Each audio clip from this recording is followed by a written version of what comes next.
ఓం మహాగణాధిపతయే నమః. ఓం గురుభ్యో నమః. ఓం శ్రీమాత్రే నమః. పరమేశ్వర స్వరూపమైనటువంటి జ్యోతిష, వాస్తు మరియు ఇతర అనేకమైనటువంటి శాస్త్రములను మనకు అందించినటువంటి మహర్షులకి నమస్కారం.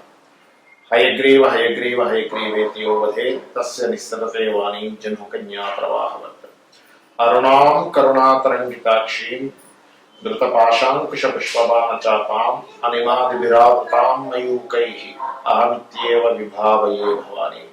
శ్రీమాత్రే నమః. మనం ఈరోజు గురువు జనవరి 1వ తేదీ నుంచి వక్రగతి పోయి స్ట్రైట్ అవుతున్నాడు. ఈ యొక్క గురువు వక్రగతి వెళ్ళిపోయి అది సవ్యగతిలోకి వస్తున్నందుకు అక్కడ ఒక 5 నెలల పాటు ఉంటాడు గురువు మేషరాశిలో ఉంటూ ఏ ఏ రాశుల వారికి ఎటువంటి ఫలితాలు ఇస్తాడు. అలాగే గురు రాశుల్లో రాహు ఉన్నాడు. ఈ గురు రాశుల్లో ఉన్న రాహు గురుచండాల యోగాన్ని ఏర్పరిచినందుకు ఎటువంటి ఫలితాలు జరుగుతాయి. అక్కడ గురుచండాల యోగం జరుగుతూ ఉంటే ఇక్కడ కేతువు కన్యా రాశిలో ఉన్నాడు. సో ఈ కాంబినేషన్ అనేటువంటిది మీకు ఎటువంటి ఫలితాలను ఇవ్వనుంది ప్రతి రాశి ప్రతి లగ్నం వారికి.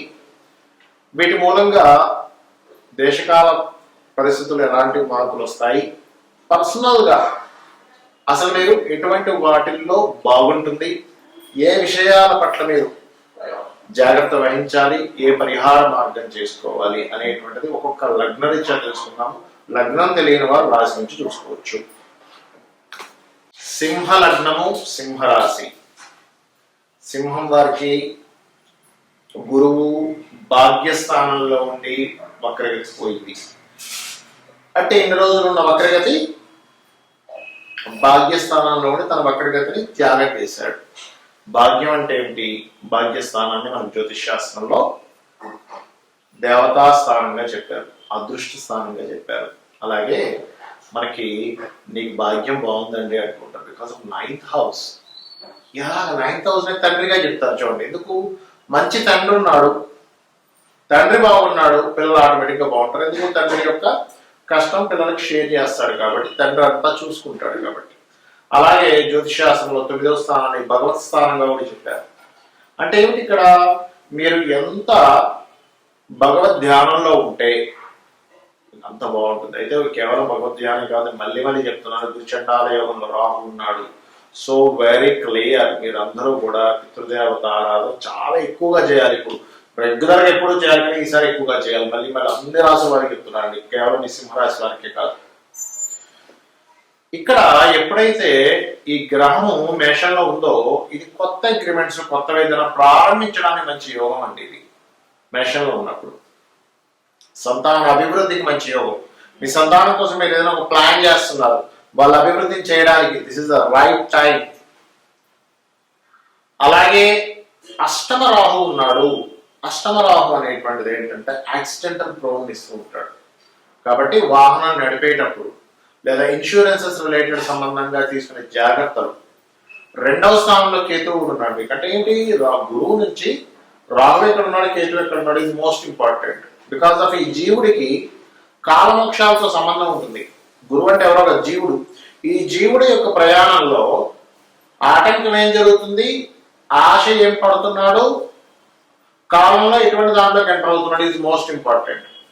కాబట్టి ఈ సింహరాశి అంటే నీకు మీ యొక్క జీవకారకుణ్ణి, మీ యొక్క జీవకారక గ్రహాన్ని 9వ స్థానంలో మీకు గోచారంలో కలుగుతుంది. కాబట్టి దైవానుగ్రహం, బ్యాంక్స్ నుంచి సపోర్ట్ రావడం, అండ్ అదేవిధంగా కొన్ని పుణ్యక్షేత్రాలు దర్శనాలు చేసుకోవడము, మరియు వీటితో పాటు పర్టికులర్ గా 2వ స్థానంలో ఎప్పుడైతే కేతు ఉన్నాడో, ఈ యొక్క కేతువు యొక్క సంబంధం వల్ల గుర్తుపెట్టుకోండి, ఫైనాన్స్ అనేటువంటిది కొంత స్ట్రక్ అవుతూ ఉంటుంది. బట్ మీరు ఎప్పుడైతే గణపతిని తలుచుకుంటూ మీ యొక్క జీవితాన్ని, మీ యొక్క డేని స్టార్ట్ చేస్తారో అవన్నీ రిలీజ్ అవుతాయి.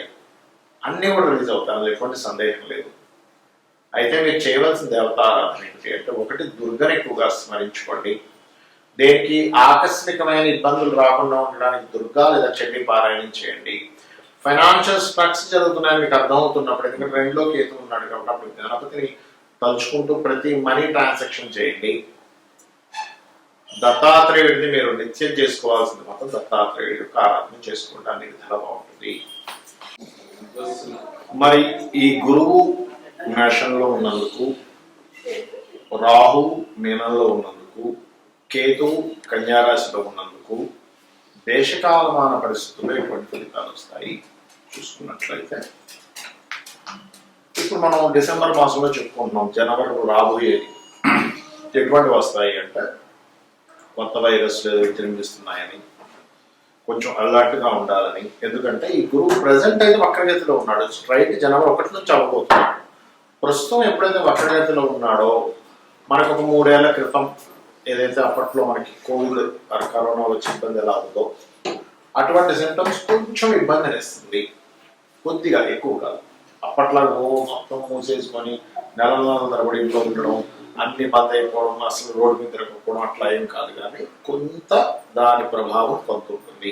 ఏది ఈ గురువు వక్రగతి ఉన్నంత కాలం. వక్రగతి అయిపోయాక దాని ప్రభావం కొంత తగ్గుతుంది. ఎందుకంటే ఈ రాహు కేతువుల మధ్యలో, కాలానికి మోక్షానికి కారకులైన రాహుకేతువుల మధ్యలో ఈ గ్రహాలన్నీ కూడా ఉన్నాయి. ఎప్పుడైతే జనవరి 15 వస్తుందో, 1వ తేదీ వస్తుందో, మనం డిసెంబర్ మాసంలో చెప్పుకుంటున్నాం, 1వ తేదీ వస్తుందో, అప్పుడు ఏమవుతుంది అంటే కొంచెం గురువు వక్రగతి ఎప్పుడైతే పోతుందో ఈ సింటమ్స్ అనేవి కొంచెం కంట్రోల్ అవుతాయి. కానీ ఈ ఆరోగ్యాన్ని ఇచ్చే కారకుడు రవి అక్కడే ఉన్నాడు కదా. అందుకని ఈ రవి బయటకు వచ్చేదాకా, అంటే ఈ రాహు నుంచి బయటపడాలి. రవి ఎప్పుడు బయటపడతాడు ఆయన అంటే ఏప్రిల్ 14వ తేదీ బయటకు వస్తాడు ఆయన. కాబట్టి ఏప్రిల్ 14వ తేదీ వరకు ఎందుకంటే సర్వసాధారణంగా ఇది ఒక రోజులో పోయేది కాదండి. ఇది మన కరోనా ఎఫెక్ట్ ఏదైతే 3 ఏళ్ల క్రితం వచ్చింది, ఇది ఒక 10 ఏళ్ల పాటు జరిగేటువంటిది ఒక జర్నీ. ఇది ఒక 10 years జర్నీ చెప్పాలంటే. ఈ 10 years లో అప్పుడప్పుడు వస్తుంది, విజృంభిస్తుంది, ఏదో వచ్చేస్తుంది, మళ్ళీ పోతుంది. ఇట్లాంటివి ఎక్కువగా జరుగుతూ ఉంటాయి. అంటే ఇంకొక 7 years పాటు ఇవి జరుగుతూ ఉంటాయి చెప్పాలంటే. 7 years కంటే చెప్పాలంటే ఇంకొక 4 years అనుకోండి బలంగా ఉంటాయి.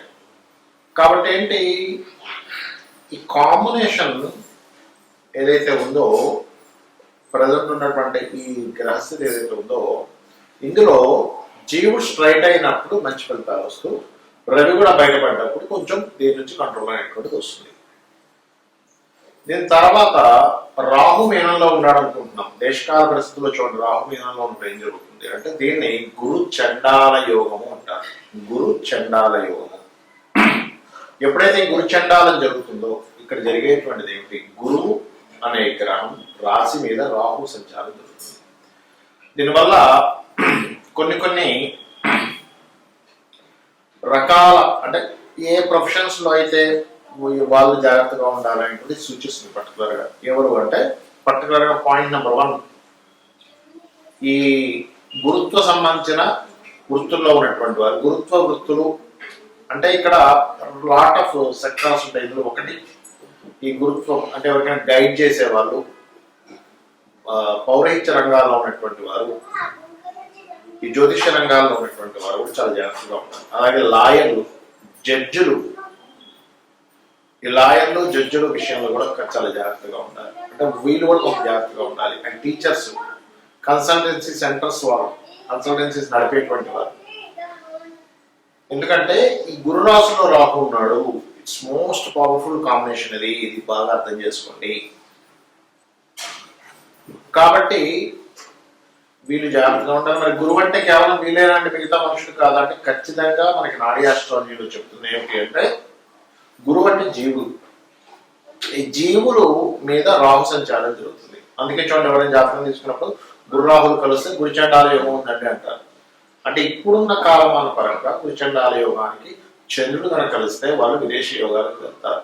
అంటే విదేశాల్లో జీవించడం జరుగుతూ ఉంటుంది.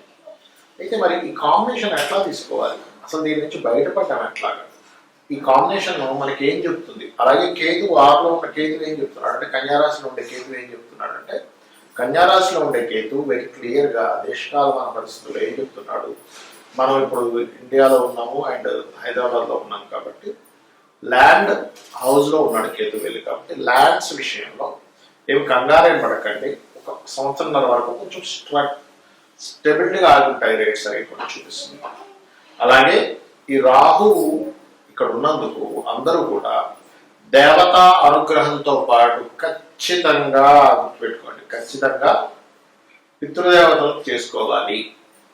అదేవిధంగా మనకి కలియుగంలో కలౌ చండీ వినాయక అంటారు. అంటే చండీని వినాయకుడిని ఎక్కువగా చేసుకోవాలి ఈ కలియుగంలో. అంటే గణపతి యొక్క ఆరాధన, అదేవిధంగా చండీ పారాయణము ఇవి గనక చేసినట్లయితే ఈ కాలములో ఉన్నారు చూసారా, ఈ కాల సర్పము ఉన్నటువంటి అధిక గ్రహాల కాలంలో ఉన్నప్పుడు ఈ కాలంలో జరిగే విపత్తుల నుంచి జీవులు కాపాడబడతారు.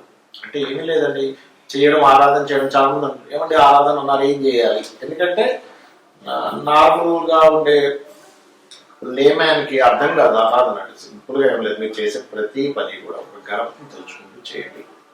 లేదా ఉదయం పూట చక్కగా ఒక 10 నిమిషాలు కూర్చొని ఓం మహాగణాధిపతయే నమః అనుకుంటే అక్షింతలు వేయండి, గణపతికి సరిపోతుంది.